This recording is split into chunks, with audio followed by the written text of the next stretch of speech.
Bonjour, alors on va faire une résolution d'un système de trois équations à trois inconnues dans le cas où on a un système doublement indéterminé. Donc on nous donne un système de trois équations à trois inconnues à résoudre. Il est évident qu'au départ on ne sait pas qu'il est doublement indéterminé. Donc on va écrire ce système sous forme de tableau ou de matrice qui ne fait intervenir que les coefficients de x, y et z.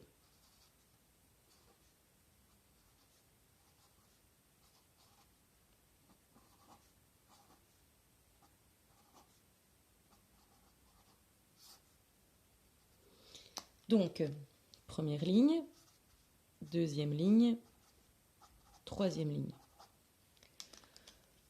Il est intéressant de regarder d'abord chaque ligne et voir s'il y a des liens entre elles. Donc, remarque, avec S ici, on voit que par exemple la ligne 1, c'est la moitié de la ligne 2. Donc on peut dire que la ligne 2, c'est le double de L1, quoi. Et ici, on peut aussi observer que la ligne 3, c'est moins 3 fois L1.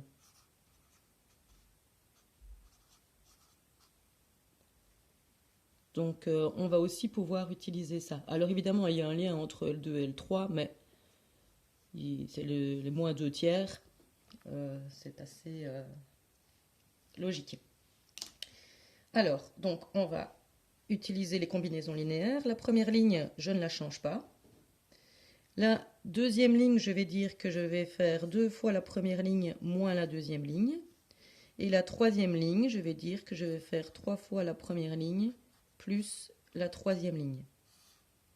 Dans les combinaisons linéaires, il est important d'utiliser les trois lignes.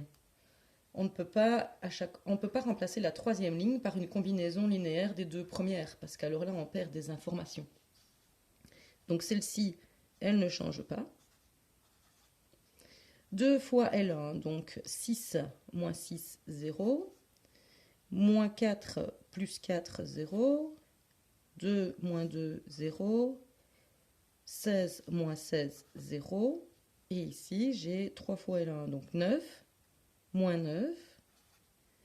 Moins 6 plus 6. 3 moins 3. Et 24 moins 24. Alors, ça, c'est la ligne 4. Ça, c'est la ligne 5. Ici, on a bien amené deux zéros sur une même colonne, comme on avait dit que c'était intéressant d'avoir. Mais on a aussi deux zéros sur toutes les autres colonnes. Donc, ça veut dire que ce système est doublement indéterminé.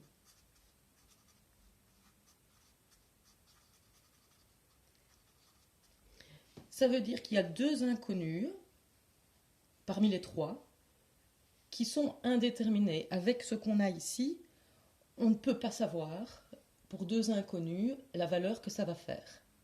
Et la troisième va être obligatoirement liée aux deux autres inconnus. Donc, on peut choisir choix, les deux inconnus indéterminés,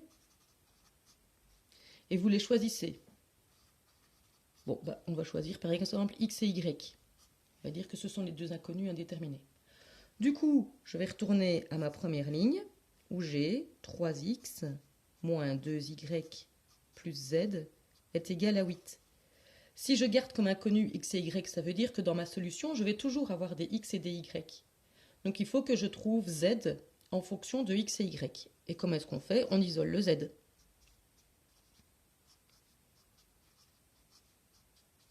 Voilà, là j'ai isolé le z. Ce sera ma solution. Ma solution, ça va être x, on peut le remplacer par n'importe quel nombre. Y, on peut le remplacer par n'importe quel nombre. Et z, on est obligé de le remplacer par cette relation entre x et y. Alors évidemment, x et y sont des réels, quand même.